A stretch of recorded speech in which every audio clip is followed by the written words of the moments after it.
Les microbes sont de petits organismes qui ne sont pas visibles à l'œil nu mais au microscope. Ils peuvent pénétrer dans ton corps, se multiplier et provoquer des maladies infectieuses. Les deux types majeurs de microbes sont les bactéries et les virus. Mais c'est quoi les différences entre les bactéries et les virus? C'est Christian Gottfried qui en 1828 propose le terme de bactérie. Il dérive d'un mot grec qui signifie bâtonnet.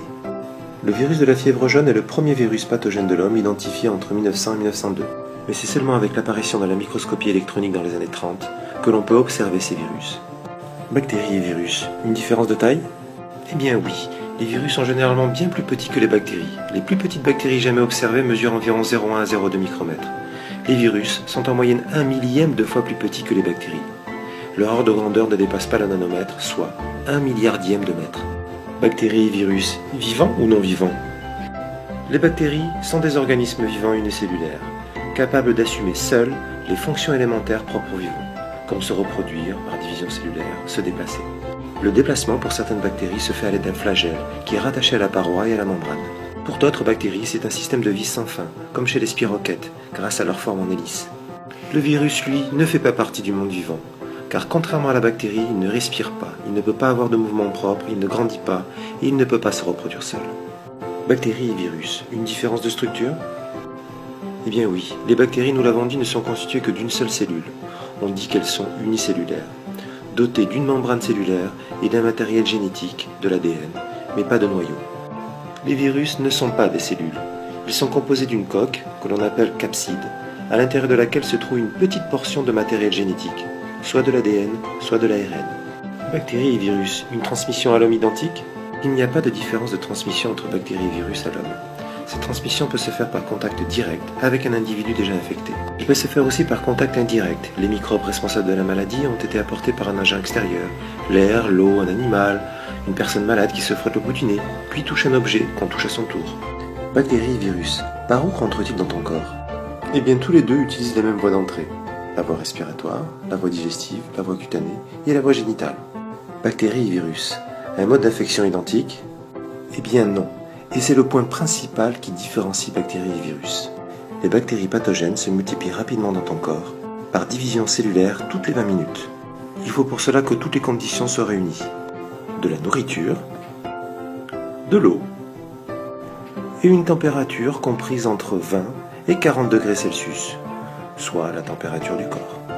En 12 heures, une seule bactérie peut ainsi être à l'origine d'une population de 69 milliards d'individus. Le froid, quant à lui, ralentit ou arrête la multiplication des bactéries, mais ne les tue pas. Les virus, eux, sont des parasites, qui ont besoin d'une cellule hôte pour se multiplier. Les virus se collent à la membrane de tes cellules.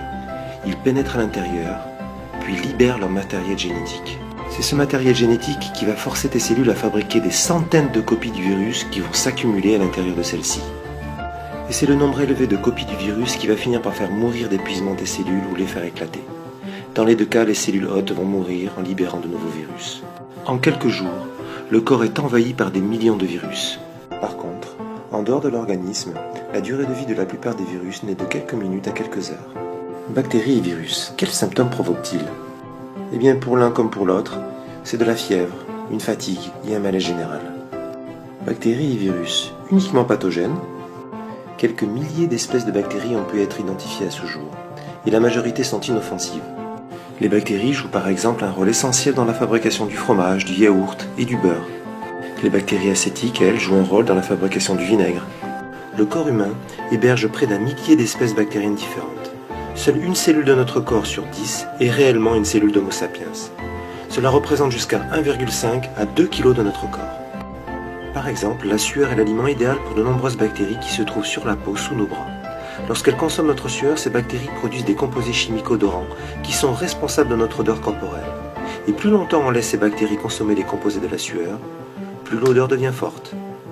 Évidemment, quelques bactéries sont pathogènes et entraînent l'apparition de maladies comme la peste, la tuberculose, le choléra, la syphilis, mais aussi des maladies comme l'otite, l'amygdalite, la pneumonie, la bronchite, la sinusite, etc.